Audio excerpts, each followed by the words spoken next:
Thursday, September 30th, 2021. Today on the Daily Review, we discuss The Prince of Tides from palindromic year 1991, directed by Barbra Streisand, starring Barbra Streisand, Nick Nolte, and Blythe Danner. Here with your host, Joe LaRocca, in the Daily Review.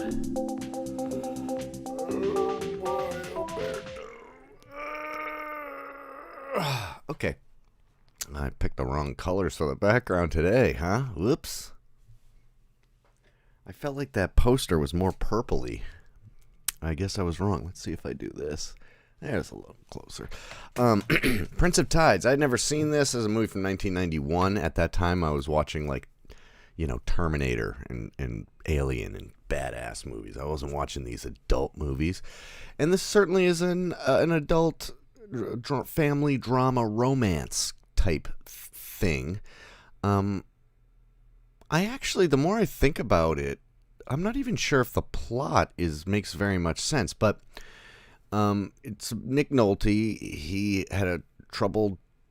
just a troubled man, and he has to move up from North Carolina to New York City because his sister is in a hospital after having attempted suicide and gone into a coma and is being held at this hospital. And he's there to meet with the psychiatrist to try and help her along with her treatment. And it's like him being basically going to a psychologist somehow helps his sister, which I don't know if they actually do that.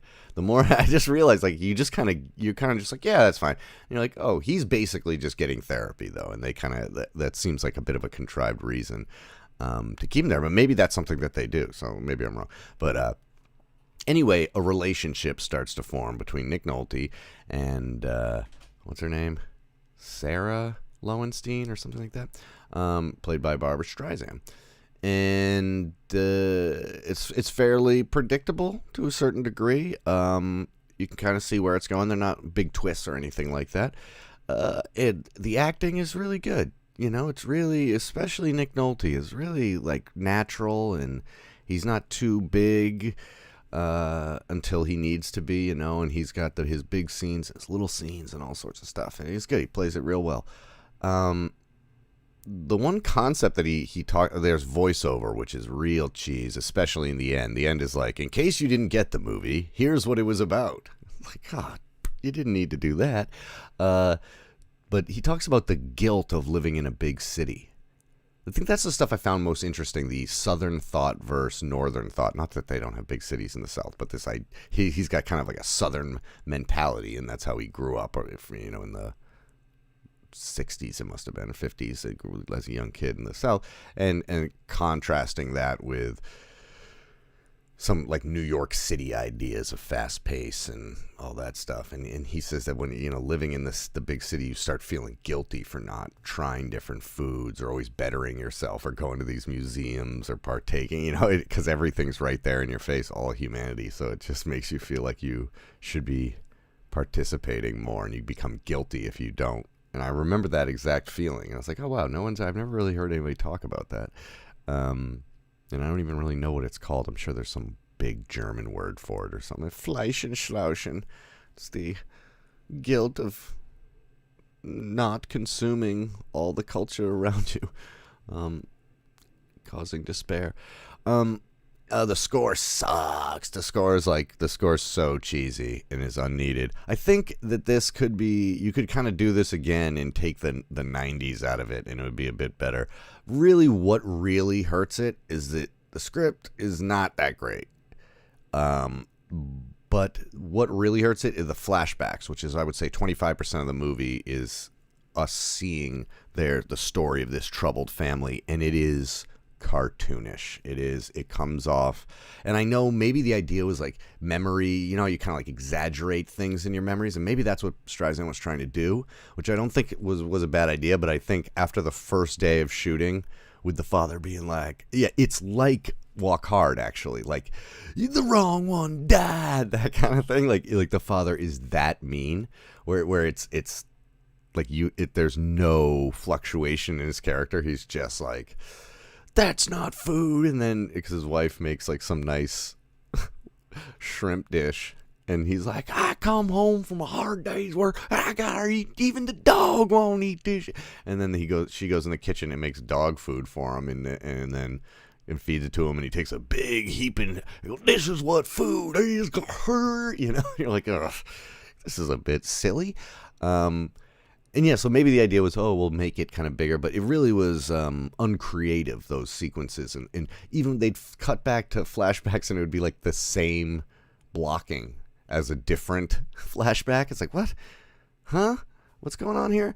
Just seemed a little bit lazy. Or maybe it's just because, you know, Streisand's not like directed a lot. I think maybe this was one of her first films. I should look that up. And I'll look that up while I'm talking to you live on my live show, which is a professional thing to do. But yeah, was it Sarah or Susan? It was Susan. What did she direct though? This is not the best way to be doing this. I have to scroll through so many things to get there because she has 98 she's on 98 soundtracks. Oh boy. Her performance isn't bad. Just the whole movie is kind of, it already feels really like out of place. Like a little bit dated already. Even though the ideas in it aren't dated, I just think the storytelling is something that we would be too used to this sort of thing. All right, she's directed 10 things. Most of them are music videos. Oh, that's right. I should know that. She directed Yentl before this. And then in 83. And then she directed this. And then The Mirror Has Two Faces. And then the rest is concert stuff. So, yeah, she was directed 3 movies. But, yeah, I mean, this is a triumphant movie for women in the industry. Because I guess there was a lot of flack against her being like, oh, you can't direct and star and all this. And then she was like, and, you know, and got it. And it was, you know, an Oscar-nominated movie. And, you know, so there's things, too, that are important about this movie, I would say. But I didn't love it. I didn't get into it too much. You know, there's a lot of kind of weepy drama, kind of exploring your past movies that I love, and I don't think this is one of them. But if it is one of your favorite movies, let me know, because I know it is it's got a following. I mean, Criterion released it. You know that means it's a good movie, always.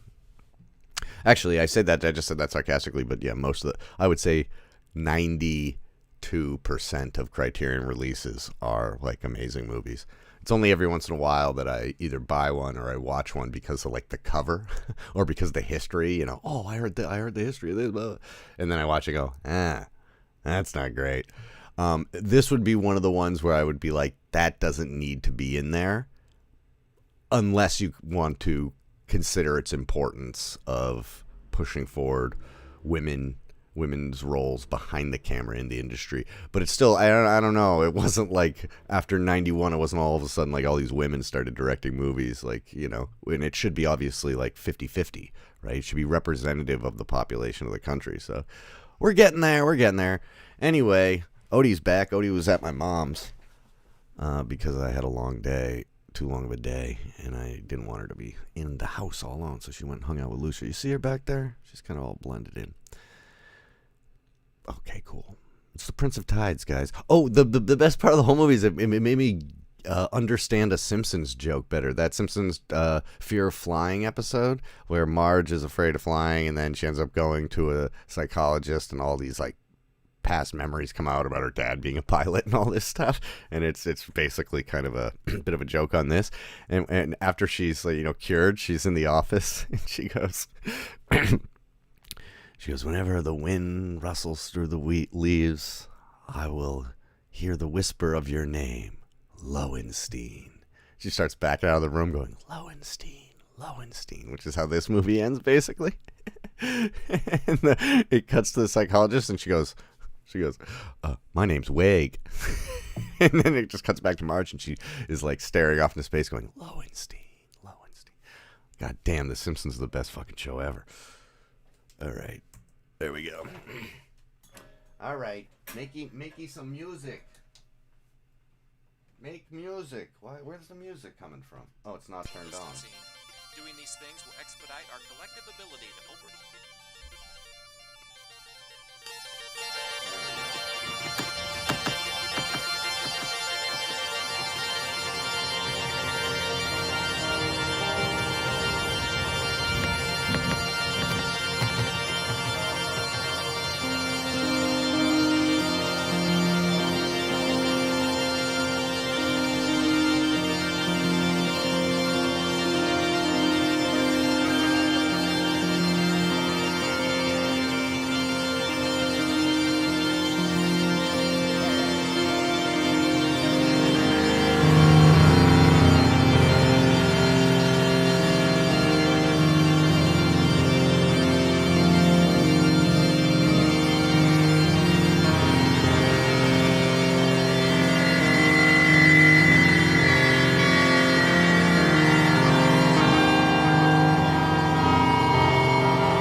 Prince of Tides. Talk to you soon.